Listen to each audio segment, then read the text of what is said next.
బలపరచండి అయ్యా.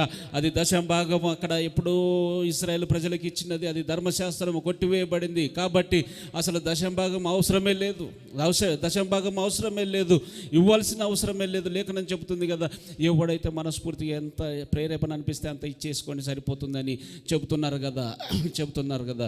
లేఖనం ఆ విధంగా చెప్పడం లేదు. హల్లెలూయా. దశమ భాగం అనేది దేవుడు నియమించినటువంటి విధి, దశమ భాగం అనేది లేఖనము చెబుతున్నటువంటి విధి.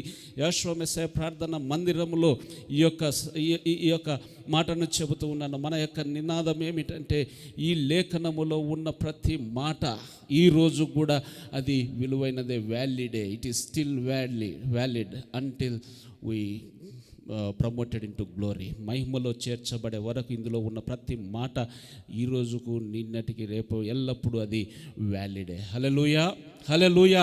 దశమ భాగం అది ధర్మశాస్త్రము ఇశ్రాయేలు ప్రజలకు అనుకుంటున్నటువంటి వారికి ఒక మాట ఆ యొక్క లోతు ఆ దేశంలో ఉన్నప్పుడు అక్కడ కొంతమంది దాడి చేసి, యుద్ధము చేసి అతన్ని కలిగిన సమస్తాన్ని తీసుకొని వెళుతూ ఉన్నారు, బానిసగా తీసుకొని వెళుతూ ఉన్నారు. అబ్రహాముకు ఆ మాట తెలియవచ్చింది. అబ్రహాం పరిగెత్తుకుంటూ తన దగ్గర ఉన్నటువంటి ఆ యొక్క సైన్యమును తీసుకొని వెళ్ళిపోయాడు, పని మనుషులను తీసుకొని వెళ్ళిపోయాడు. వారిని జయించి లోతును తన కలిగిన సమస్తాన్ని తీసుకొని వస్తూ ఉండగా అక్కడ ఒక షాలెము రాజు అనేటువంటి ఆ యాజకుడు అక్కడ కనపడి ద్రాక్షారసమును రొట్టెను అబ్రహాంకి ఇస్తాడు. గమనించండి, ఇది ఒక బెస్ట్ ఎగ్జాంపుల్. ఎక్కడైనా లేఖనములో ద్రాక్షారసము రొట్టె కనిపిస్తూ ఉందే అది మాత్రమే బల్లకు సంబంధించిన విషయము. మరి ఎక్కడైనా రొట్టె అని కనిపిస్తుందా, ద్రాక్షారసం అని కనిపిస్తుందా? అది సామాన్యమైన మామూలుగా రెగ్యులర్గా కనిపించే జ్యూస్, రెగ్యులర్గా తినే రొట్టె, రెగ్యులర్గా తినేటువంటి ఆహారం, రైస్ ఎలాగో ఆ విధంగా. కాబట్టి ద్రాక్షారసము రొట్టె ఎక్కడ కనిపిస్తే అక్కడ మీరు అది బల్లకు సంబంధించిన విషయం అని గమనించండి. సరే, అక్కడ షాలెము రాజు చెబుతున్నటువంటి మాట, ఇదిగో నిన్ను దీవిస్తున్నాను, ఆశీర్వదిస్తున్నాను అని ఆ మాట చెప్పిన తర్వాత అబ్రహాము చేసినటువంటి పని ఏమిటంటే, తనకు కలిగిన యావత్తులో 10వ భాగము ఆ యాజకుడికి ఇస్తూ ఉన్నాడు. హల్లెలూయా, హల్లెలూయా. ఆదికాండం 14వ అధ్యాయం, ఆదికాండం 14. కాస్త బైబుల్ స్టడీ లాగా ఉంటుంది కనుక కొద్దిగా మనం లేఖనం పరిశీలన చేసుకుంటూ ముందుకెళ్దాం. 18, 19, 20. మరియు షాలేము రాజైన మెల్కీసెదెకు రొట్టెను ద్రాక్షారసమును తీసుకొని వచ్చెను. అతడు సర్వోన్నతుడగు దేవునికి యాజకుడు.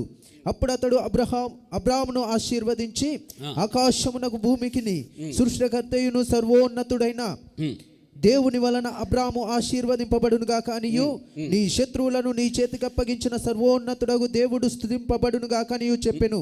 అప్పుడు అతడు అన్నిటిలోనూ ఇతనికి 10వ వంతు ఇచ్చెను. ఇతనికి 10వ వంతు ఇచ్చాను. ఇంగ్లీష్లో చూడండి, and he gave him tithes of all.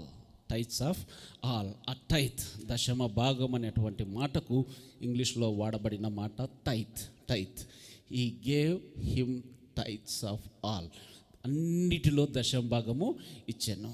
ధర్మశాస్త్రములో ఇశ్రాయేలు ప్రజల నుంచి ప్రారంభమైంది అనేటువంటి వారికి అబ్రహాముకు ఎవరు చెప్పారని దశమ భాగం ఇచ్చాడండి? ఎవరు చెప్పారని దశమ భాగం ఇచ్చాడు? ఆ రోజు నుంచి ఈ రోజు వరకు కూడా చెబుతూ ఉన్నాను, చాలాసార్లు జ్ఞాపకం చేస్తూ ఉన్నాను. అనేకమైన ఆజ్ఞలు, ధర్మశాస్త్రములో ఉన్న అనేకమైన ఆజ్ఞలు ఆ రోజు మాట ఓరల్గా, నోటి మాటగా ప్రజల మధ్యలో ప్రకటించుకుంటూ ఉండేవాళ్ళు సేవకులు. అందుకొరకే ఆ మాటను ఆయన విన్నాడు గనక, ఆ ఆజ్ఞను పొందుకున్నాడు గనక, అబ్రహాము ఆజ్ఞ నెరవేర్చేవాడు గనక ఆయనకు ప్రేరేపణ, ఇదిగో ఇందులో దశమ భాగం ఇచ్చేయాలి, అన్నిటి యందు దశమ భాగము ఆయన తీసుకొని ఇస్తూ ఉన్నాడు. సరే, అక్కడ చూస్తే ఏ విధంగా చెప్పగలమంటే 26వ అధ్యాయం ఆదికాండమే 26వ అధ్యాయము 5వ వచనం. ఏలయనగా అబ్రహాము నా మాట విని నేను విధించిన దాన్ని, నా ఆజ్ఞలను, నా కట్టడలను, నా నియమములను గైకొనెనని చెప్పాను. హల్లెలూయా.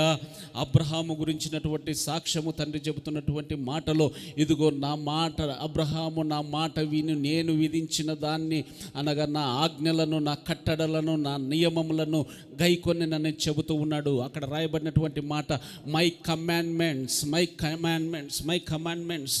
10 కమాండ్మెంట్స్ అనే సినిమా చూసే ఉంటారు కదా. 10 కమాండ్మెంట్స్, 10 ఆజ్ఞలు, మై కమాండ్మెంట్స్. ఎప్పుడు ఇచ్చాడయ్యా? ఎప్పుడు ఇచ్చాడు ఆయనకు ఆజ్ఞ? ఏమైనా లేఖనంలో కనిపిస్తూ ఉందా? వ్యభిచారం చేయొద్దు అని అబ్రహాముకు చెప్పినటువంటి మాట ఎప్పుడైనా కనిపిస్తూ ఉందా? దొంగిలించవద్దని చెప్పినటువంటి మాట కనిపిస్తూ ఉందా? నరహత్య చేయకూడదు, పొరుగువాడిని ఆశించకూడదు అని చెప్పినటువంటిది మనకు కనిపిస్తూ ఉందా?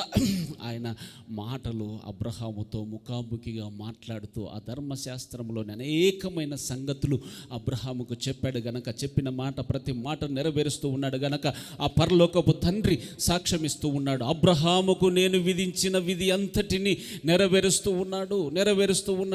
ఈ యొక్క 10వ భాగం విషయములో ఆయనకు గుర్తుంది గనక, ఆజ్ఞ నెరవేర్చేవాడు గనక, అంతకు ముందు ఎప్పుడు కనిపించినటువంటి ఆ పరిస్థితి ఆయన నెరవేరుస్తూ ఉన్నాడు. అబ్రహాము తన కలిగిన యావత్తులో నుంచి 10వ భాగమును తీసి ఆ పరమ తండ్రి అయిన యెహోవా యొక్క యాజకుడైన షాలేము రాజుకు అక్కడ కానుక ఇస్తూ ఉన్నాడు. హల్లెలూయా, హల్లెలూయా. ధర్మశాస్త్ర సంబంధమైనటువంటి ఆజ్ఞ ఈ 10వ భాగము, 10వ భాగం అనుకునేటువంటి వారికి ఇదిగో ఇదొక సూచన, ఇదొక ప్రూఫ్, ఇదొక రుజువై ఉన్నది. సరే,